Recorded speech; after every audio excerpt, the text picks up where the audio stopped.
La oración de David. Estiré la mano por encima del hombro para alcanzar una botella de agua fresca de mi mochila. Eran solo las 11 de la mañana y el alto sol del desierto ya había penetrado el grueso nylon, eliminando cualquier resquicio de frescor de la botella. Durante semanas nos habían estado avisando de que estaban prohibidas las fogatas y quemar basuras. Incluso lanzar un cigarrillo desde la ventana de un vehículo en marcha podía suponer una cuantiosa multa. Este era el tercer año de sequía en el desierto del sudoeste de Estados Unidos. Aunque era una época de climas extremos en todas partes, parecía que las montañas del norte de Nuevo México estaban especialmente afectadas. Las pistas de esquí no habían abierto ese año, y el Río Grande se había reducido a un hilo antes de fusionarse con el Río Rojo cerca de Questa. Al coger la reblandecida botella de plástico para abrirla, se me derramó un poco de agua alrededor del tapón. Observé fascinado cómo el agua salpicaba el suelo. La superficie estaba tan reseca que las gotas se fusionaban formando un charquito antes de rodar al interior de una pequeña depresión cercana. Incluso dentro de ese hoyo superficial, no se difuminaron ni absorbieron en la tierra. Para mi sorpresa, todo el charquito se evaporó en cuestión de segundos. La tierra tiene demasiada sed para beber, me dijo David suavemente desde detrás. ¿Has visto antes una sequía como esta? Le pregunté. Los ancianos dicen que hace más de 100 años que las lluvias no nos dejaban durante tanto tiempo, respondió David. Esta es la razón por la que hemos venido a este lugar, para invocar a la lluvia. Hacía años que conocía a David, de hecho, desde antes de trasladarme al elevado desierto del norte de Santa Fe. Los dos habíamos emprendido un viaje sagrado alejándonos de nuestros hogares, familias y seres queridos. Su gente llamaba a estos viajes la búsqueda de la visión. Para mí suponía la oportunidad de escaparme de mis compromisos corporativos y estar en contacto con la tierra durante mi etapa periódica de reflexión sobre mi propósito y rumbo en la vida. A los 5 meses de habernos conocido, me fui a vivir a las montañas que había visitado para estar en soledad. Aunque David y yo rara vez nos veíamos, cuando lo hacíamos era como si hubiéramos estado hablando el día anterior. Nunca había ninguna sensación de extrañeza o necesidad de disculparnos por nuestra falta de contacto. Los dos sabíamos que teníamos que dar prioridad a las cosas de nuestra vida que nos exigían nuestra atención. En ese momento estábamos juntos, compartiendo una tórrida mañana de verano en el desierto. Tras un largo trago de mi botella caliente, me levanté y empecé a caminar hacia David. Él estaba a unos 20 pasos por delante. Le seguía por un camino invisible que solo él podía ver.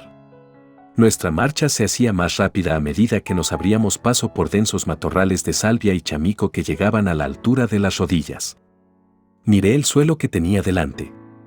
Cada uno de mis pasos levantaba una pequeña nube de polvo que desaparecía en la tórrida y seca brisa.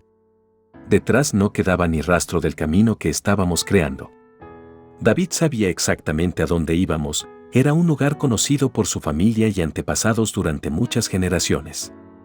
Año tras año acudían a ese lugar en busca de la visión, para realizar sus ritos de paso y en ocasiones especiales como hoy.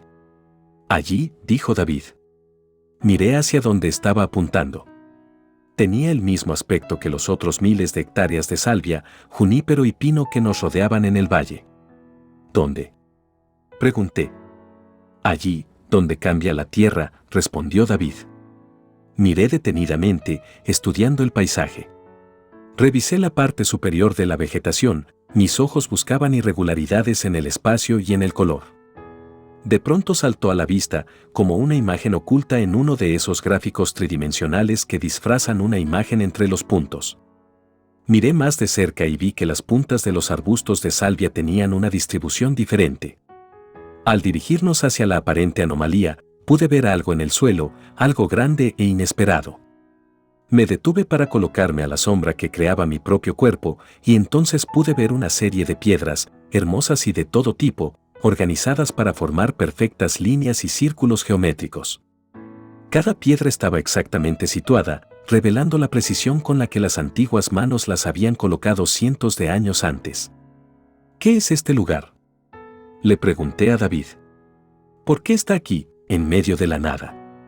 Esta es la razón por la que hemos venido, dijo riendo. Por esto, lo que tú llamas nada, es por lo que estamos aquí. Hoy solo estamos tú y yo, la tierra, el cielo y nuestro Creador. Eso es todo. Aquí no hay nada más.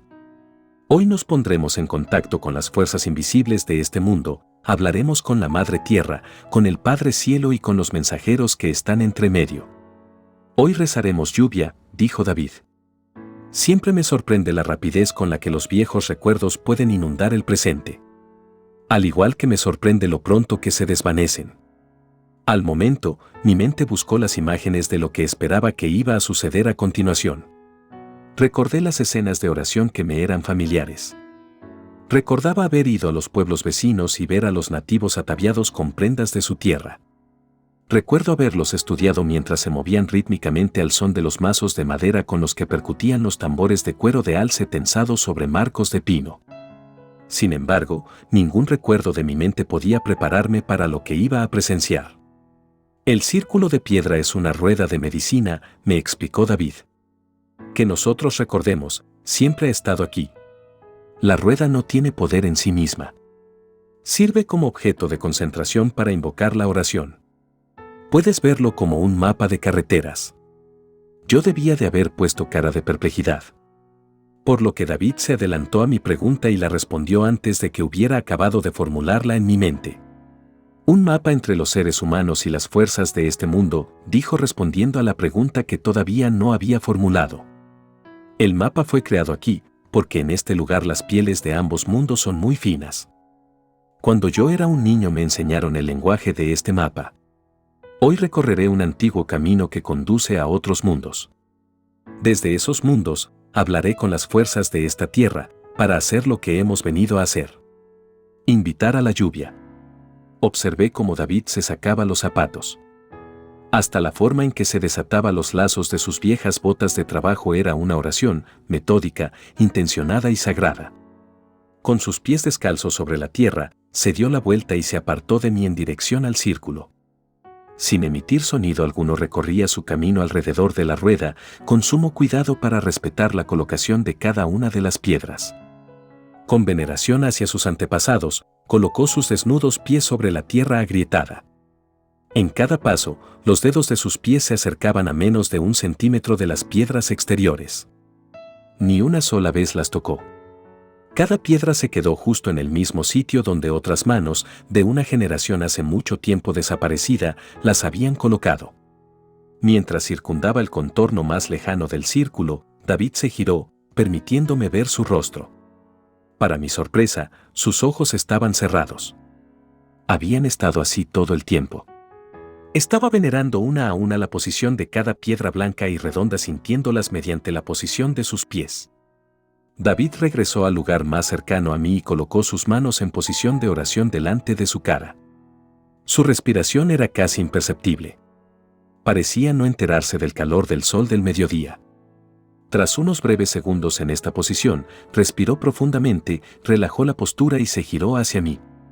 «Vámonos, aquí ya hemos terminado», dijo mirándome directamente. «¿Ya?», pregunté un poco sorprendido. Parecía como si acabáramos de llegar. Pensé que íbamos a rezar para invocar a la lluvia. David se sentó en el suelo para ponerse de nuevo los zapatos. Me miró y sonrió. «No, yo te dije que rezaría lluvia», respondió. Si hubiera rezado para invocar a la lluvia, nunca podría suceder. Por la tarde cambió el tiempo. La lluvia empezó de repente, con unos pocos sonidos sordos sobre la tierra que estaba en dirección a las montañas del este. En cuestión de minutos las gotas se fueron haciendo más grandes y más frecuentes, hasta que se declaró una tormenta con todas las de la ley. Enormes nubes negras cubrían el valle, oscureciendo las montañas de Colorado por el norte durante el resto de la tarde. El agua se acumulaba con tanta rapidez que la tierra no la podía absorber, y al cabo de poco tiempo empezaron los temores a las inundaciones. Miré los 18 kilómetros de salvia que había entre donde me encontraba yo y la cadena montañosa al este. El valle parecía un inmenso lago. A última hora de la tarde, miré la previsión meteorológica de las estaciones locales. Aunque no estaba sorprendido, recuerdo haber sentido admiración mientras los mapas del tiempo coloreados parpadeaban en la pantalla. Las flechas animadas indicaban el típico patrón de aire frío y húmedo que descendía formando un ángulo desde la región noroeste del Pacífico, atravesaba Utah y entraba en Colorado, como solía hacer en los meses de verano.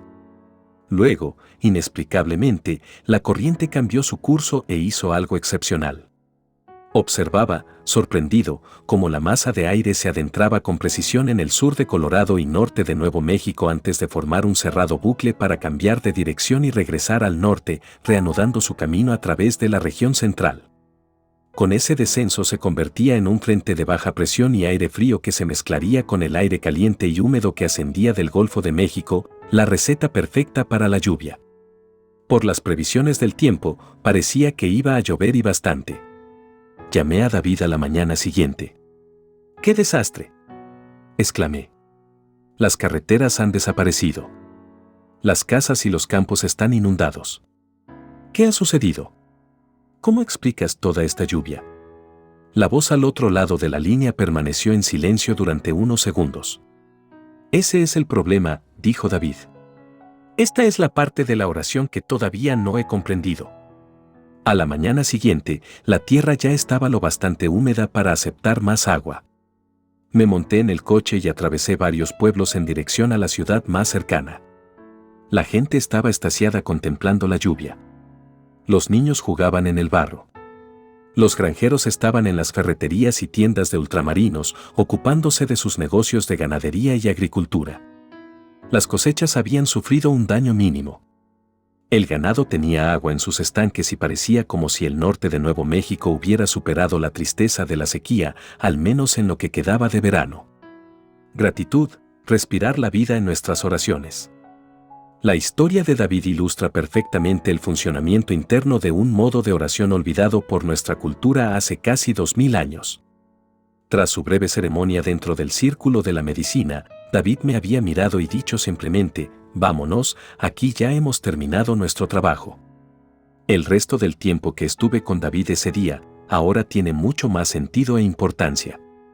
Ya sé lo que significaba la respuesta de David: «He venido a rezar lluvia». El resto de la historia quizás sea mejor contarla con sus propias palabras.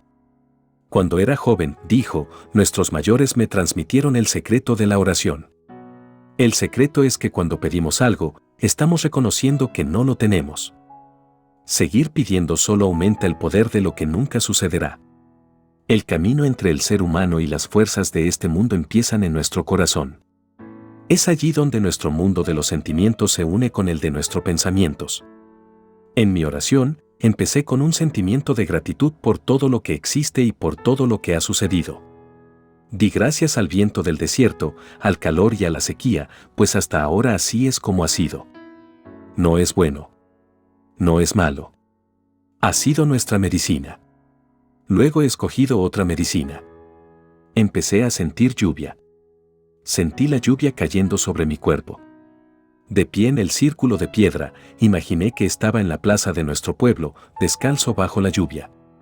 Sentí la sensación de la tierra húmeda que resumaba entre los dedos de mis pies. Olí el olor de la lluvia en las paredes de paja y barro de las casas de nuestro pueblo después de las tormentas. Sentí la sensación de caminar por los campos de maíz que crecía hasta la altura de mi pecho debido a la generosidad de las lluvias. Los ancianos nos recuerdan que así es como elegimos nuestro camino en este mundo. Primero hemos de tener el sentimiento de lo que deseamos experimentar. Así es como plantamos las semillas para un nuevo camino.